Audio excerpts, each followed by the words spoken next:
Hey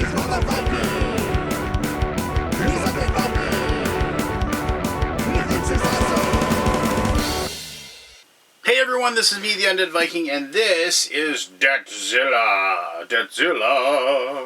Debtzilla. Okay, so, does anybody else remember the old Godzilla, cartoon? I loved that cartoon. It was awesome. But anyway, alright, so Debtzilla is a cooperative game in which each person is going to be taking on the role of a comical superhero that fights economics villains. And Debtzilla happens to be one of the main bosses here. There's another boss here. I'll show you him in a little bit, but but Debtzilla is corrupting the town, the city that your superheroes live in, and his horrible cohorts are corrupting and bankrupting the good, kind citizens of the land. But you, the players, are going to try to defeat them and defeat both his minions and also Debtzilla himself. The game it has wonderful cartoon art. It has a kind of whimsical feel and look to it. However, the game is not it's not a simple game, right? I'll fully admit it is a deck building game, and usually deck building games are like for me. But the deck building is not like the only mechanism. There's some dice rolling involved, and also some really good choices that you have to make, because Debtzilla gets fed by taking debt, but the players have to take on some debt to be able to make some money that will allow them to purchase these different gadgets and powers that will ultimately allow them to defeat Debtzilla in the end. So there's a really, really good balance thing going on there as well. So let me show you how Debtzilla is played, and then we'll come back here and I'll give you my final thoughts. Alright, so this is Debtzilla. Let's show you how to play the game. So at the beginning of the game, each person is going to get a character. These characters, and with the cool little cartoon art that may or may not be satire of somebody that is around in the world. Anyway, these characters is the person that's going to represent you as you play. There's a few things that each character has. They have this is their ability that allows them, this is something they can do every turn. So gadgets would cost 1 wealth less for this person to buy. Their special move only happens when you increase their happiness to the maximum level, and then it reduces down to 0. And I'll talk about happiness here in just a little bit. But in the special move, they choose a hero. That hero can equip any number of gadgets. Normally, heroes can only equip 1 gadget unless they have other things that allow them. But normally, it's usually 1. But obviously, with the special power, 1 person could equip more. Gadgets give you basically breaking the rules powers that allow you to fight the villains and the boss to win the game. All right, so so you pick one of these. You can hand these out randomly. It doesn't really matter. On the backs of the cards, they kind of give you a little background or what have you, if you will. So let's just take the Oracle, and I'll play the Oracle for this game. And then, so choose a hero and reroll one of their dice is their special ability, and then a special move is choosing a hero and reroll any number of their dice. Now, you might have noticed this little number up here. That is the cost that it takes to, if you want, because you can play up to 4 players, but there's more of these characters than 4 players.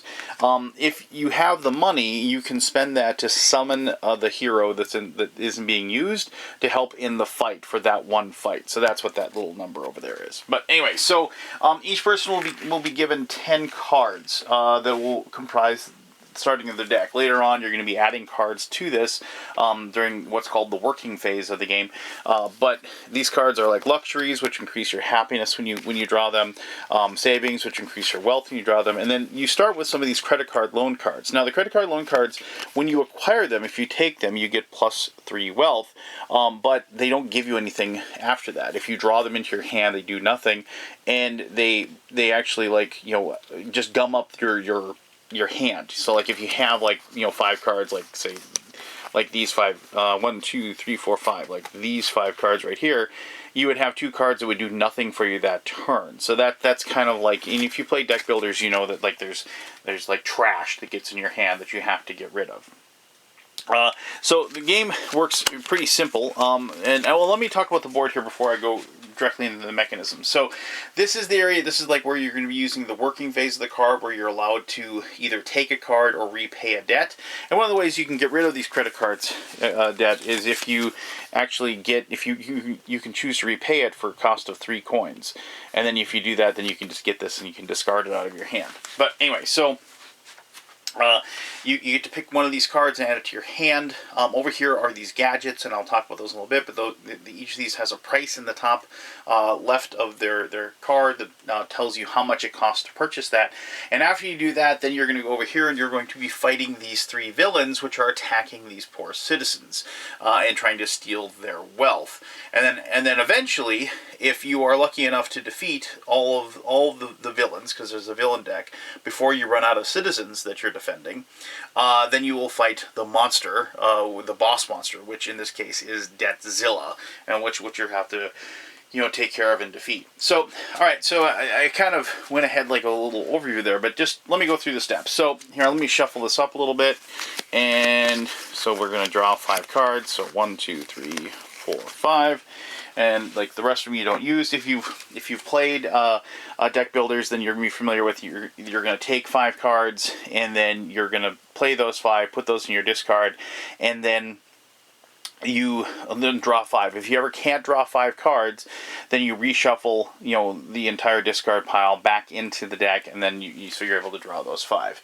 So let's just go ahead and push these out of the way here so I can have a discard. And so let's see, we got a luxury and 2 luxury and 2 savings and a credit card loan. All right, so at this point, like, we can't really pay off because we don't have 3 coins. So what we can do though is we can take our marker here, and this would be on 0 to start with. So we got 2 happiness, so we'll increase that to 2 because we have these 2 luxuries, right? And so we'll put those in our discard because we're done now. And then we're going to get 2 coins, and so now we can spend those if we want to, but what we're probably going to end up doing, if we're going to save it for gadgets, we're going to look over at these gadgets. The cheapest one is 3 coins, so we can't really get that. So we get these 2 coins. We'll go ahead and we'll put them, on our guy to show that we have that money. But now we have the option that we can take any one of these cards and decide what we want to use. So their savings just obviously is the savings card. Luxury is exactly what you think. The insurance cards. The insurance cards give you these little shield tokens, and when you draw them, and you can see them right over here. If these shield tokens will protect you from a boss ability or a boss attack or an enemy attack. So it's one of those things where you can protect yourself briefly for every one of those shield tokens you have. Not a bad thing to have. A budgeting card says, like, if you use this card, it trashes this card or another non-debt card. So like if you wanted to get some cards out of your hand because of the fact that you had too many, like maybe you have too many luxury cards or something, or whatever, you want to get rid of those. So you can do that. Now this one is the debt refinancing card. And this gives you +1 wealth for every debt card that's in your play area. So if you actually are drawing lots of debt cards, you can use that and actually to help it. And that's a very viable strategy. All right, so then we've already seen the credit card loan cards. Let me just show you both the student loan and the housing loan. And so both of these on the bottom here, it says acquire and acquire. When you get these cards, it gets nothing. The credit card loan, when you grab them, gives you 3 wealth right away. So obviously they give you a lot of money right away.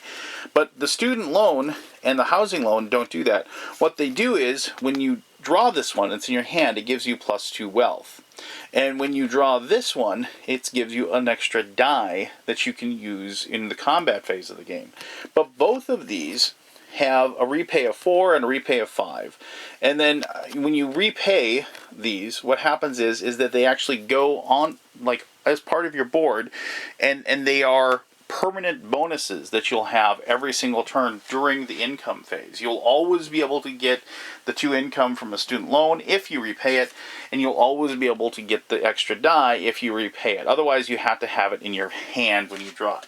You'll also notice that these debt cards, including has a 4 and a 5, and these credit card loan ones have a 3. When you acquire them, you have to increase the health of the Debtzilla, because you're giving him wealth. So if like you took a housing loan for 5, what will happen is that right now he is at 36 debt health, and so you're going to have to add 5 to that, so he's going to go to 41, and so you would go to 1 and then 40, and then so you're actually giving him more power, even though you're actually bettering yourself in the long run.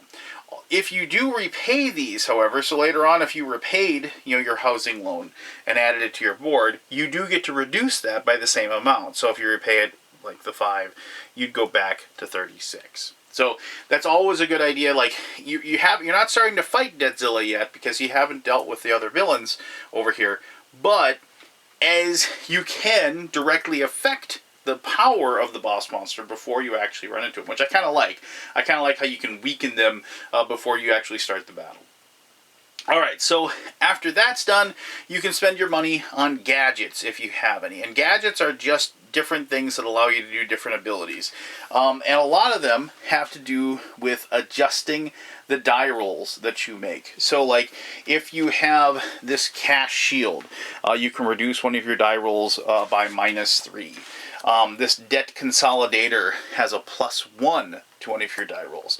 And the delivery drone allows you like to equip an extra gadget if you have it. Normally you can only have one, but if you have a delivery drone, you can equip 2.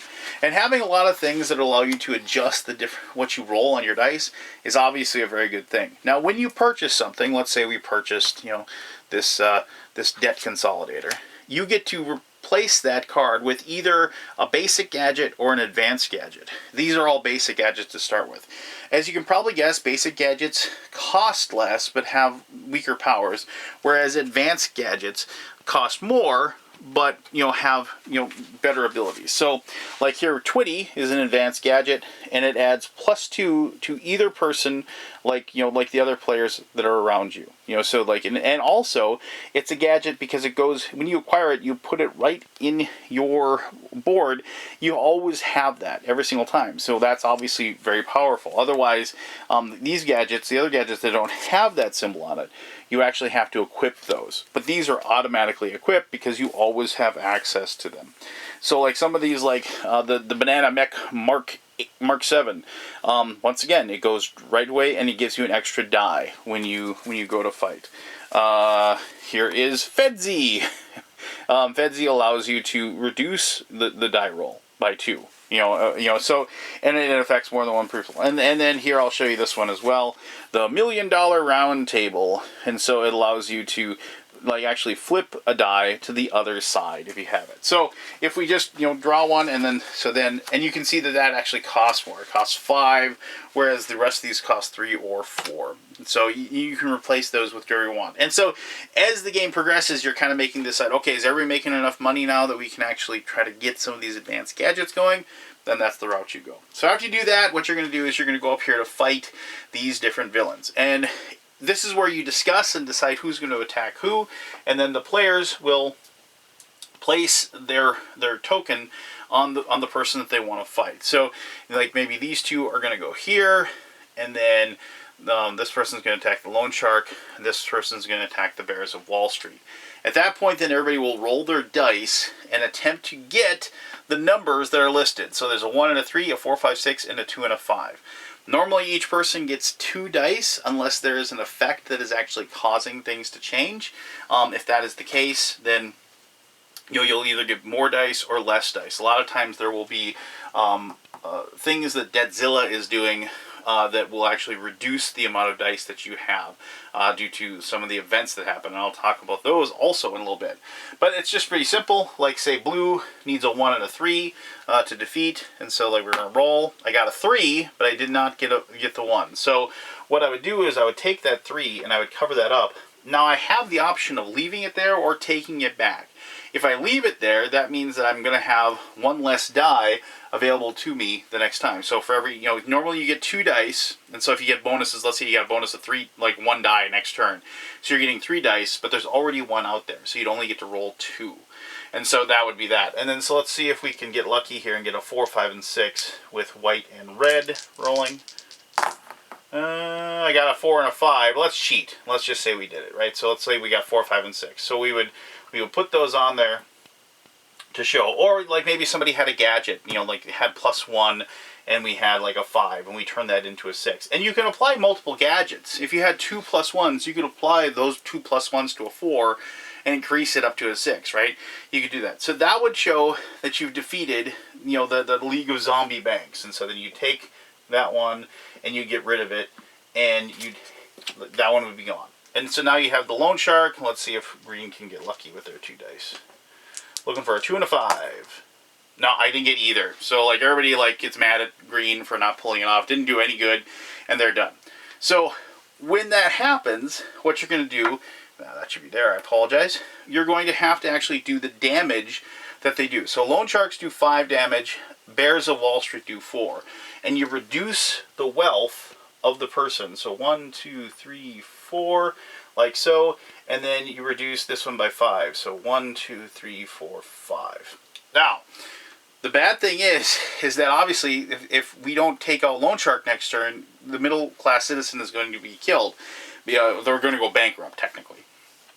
And when that happens, Debtzilla gains health equal to the starting wealth of the citizen that has been bankrupted. So if like we lost this one, he would go up here into bankruptcy court, and it's basically a discard.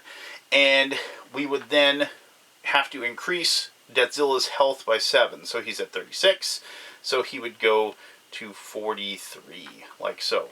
And notice that also there's this interest check over here on Debtzilla. And depending upon how high up he is on the ladder, like he is going to increase in, because there's interest on debt, he's going to increase that debt by an amount, like, so in this case it's going to increase by 4. They're going to gain, and so here it was 3 before, but then it's 4, and then when he gets up to 50 it's 5, and so on and so forth. And so it actually would increase by another 4, so he actually, now he's increasing his debt, he's increasing his power or whatever. Now this is important because with this little exclamation point there, what that means is that now we are going to be drawing events. And so at the beginning of the next turn, after we're done here, and I should mention that we do replace we have situations where villains will move to attack, if they don't have something to kill, they will move, and we will also place more of to increase, fill up the spots, if you will. And we have we're always going to have those villains. And the thing is that you don't get to actually fight Debtzilla until you actually reach this card where it says the last villain standing. And when there was only one villain left, because you can't draw anymore, that's the last card, what's going to happen is the last villain actually attacks all of the citizens. And so you'd have to destroy the last villain, which in this case, the last villain card would be this corruption rat. And once he was defeated, then you would be able to fight Debtzilla. But I'll talk about that in just a second. So, events. So, once you get to the climate that you're going to be drawing event cards, and these cards for the bosses function as both events and also for the boss's attacks. And so in this case, we have we don't worry about any of this. All we're going to worry about is this right here, where it says each player with credit card loan receives 1 less die during their turn. And that's the event. Obviously you can see where that would be very unhelpful, if you will, if that is going on when we're trying to do combats. Alright, so let's fast forward a little bit, and let's say we've killed all the villains, and we've defeated everything, and we're hanging on, and Debtzilla is attacking. So what happens when you go into the boss fight is that you are going to actually draw, let me get rid of these villain cards here real quick, like so. And so with the boss fight, you're going to actually populate the boss spots like so. And so now those are the boss's attacks, and those are the ones you have to defeat. Each one of these boss fights here, like you can see, has Inflation Crush. It has the same thing, the amount of damage it's going to do to the citizen, and it has the attackers receive -1 for each saving, so it has an effect as well. And then there's these 3 numbers in these 3 colors. Depending upon the number of players you have, then that is how many you have to defeat. So if you're playing with 2 players, you have to defeat the blues. If you're playing with 3 players, you have to defeat the blues and the yellows. And with 4 players, you have to defeat all of the spots that are on the bosses. And so you can see there's a 7, so you need to roll, you need to have gadgets that are going to be able to increase the roll, or abilities that are going to allow you to increase the roll, so you'd be able to actually defeat this, because you can't obviously roll a 7 on a d6. Alright, so The bottom line is that there's two ways you can lose.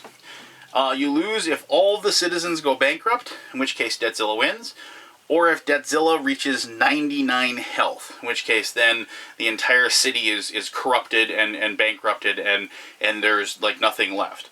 If you can get through Debtzilla's deck and defeat him, and as you because as you do damage and as you defeat him, you're going to be reducing their health. If you can do that, then you will win the game and you will free the city of the corruption of Debtzilla. So, it is ultimately it's a little bit tongue-in-cheek humor, a little bit of goofiness. I really like the art, and I like the way they went with it. But ultimately, the game is very fun, and actually, and it is actually difficult for a co-op. And I do like a co-op that is difficult and really challenges me. And this one, it just seems like you just have to manage your deck so well to be able to put yourself into the position to actually pull off the win, that I really like the challenge. But let me talk more about that in my final thoughts. Alright, thank you very much for learning how to play Debtzilla. I wanted to show you this guy. I just love this picture. This is the other boss. This is, of course, as you can say, Inflationosaurus. I just love the fact that he's like, I eat your money. Nom, nom, got money good. They play a little bit differently. They actually get, if you take a luxury card, you're actually going to increase the health of Inflationosaurus, if you will. He doesn't gain health during the interest doesn't gain him any health or anything like that. He still has his own. He has his own deck of cards, for his events and powers and what have you. And I just, like I said, I just think that's a cool looking picture. But anyway, there you go. So this, however, is the game Debtzilla, and as I said, I enjoyed it a great deal. I just and normally deck builders, I'm like, I've gotten tired of the straight deck building game. But like I said, this one incorporates a lot of different mechanisms and good choices and good decisions that the deck building aspect kind of took a back seat, if you will, to the actual enjoyment of the game for me. And actually, ultimately, it works really well because of the fact that getting cards out of your hand and repaying debt and things like that, and kind of leveling up your character as you play is a lot of fun. The big thing is that basically the longer you take, right? If you spend some time and you're taking different cards to build up your deck and everything like that, because you don't really buy cards, you just pick a card to add to your deck. The thing about it for me is that it's a game of when do you strike? When do you seriously start moving forward? You turn the corner and start going after the villains, and as far as the cards you take. And so there's this build up phase that lasts a certain amount of time that you're taking on more debt. You're actually giving health to the boss monster to be able to get to that point where you're able to fight them, and I really like that. And also there's this repaying the debt phase, and all this stuff where you kind of are rolling in a certain direction, and the fact that you have to collect a certain number of savings cards and what have you that allow you to actually have the income to be able to do the things that you want to do. I think, and because you can't ever be guaranteed which cards you're going to draw, it removes a lot of the determinism that the game could have possibly had if they didn't have the deck building in the game. So I do like the fact that yes, you can make a perfect plan, but if the cards don't get drawn in the right order or what have you, maybe that perfect plan doesn't actually come to that perfect fruition that you have, and so you kind of have to roll with the punches and figure it out.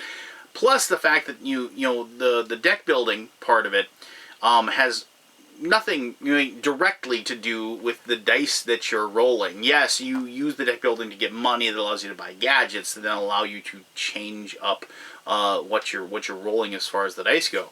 But I do like that it's kind of two separate worlds, right? Well, it's two separate worlds that are connected, with another phase, like the purchase phase. And I like that they're both kind of their separate entities, and so you can be doing really well with your rolling the dice, you're getting lucky there, but you're still not getting enough income and everything like that to really have a good effect, and then vice versa in that situation. So you kind of have, once again, you have a good balance there going on, and I really enjoyed that part of the game. Like I said, the artwork is cool. I do like the whole cartoon aspect of it. I think that allows a certain amount of whimsy to add into the game. You definitely could have gone way more dark with this. You wouldn't have to have made it about Debtzilla. You could have made it about something else and used the same mechanisms. But I do like that aspect. I like that theme.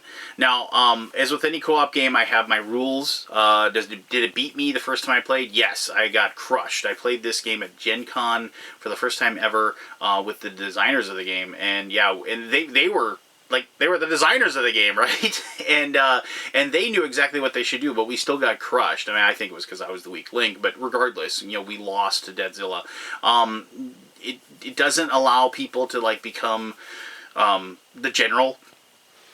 Nobody's telling people, oh, you do this, you buy that, you get that, you take that card. No, it doesn't, lend itself to that. Once again, that is a lot of the gaming group that you're part of, so you might still run into somebody who wants to tell everybody what to do, but there's some games that kind of lend themselves to kind of promoting that person to that level, and this one doesn't do that.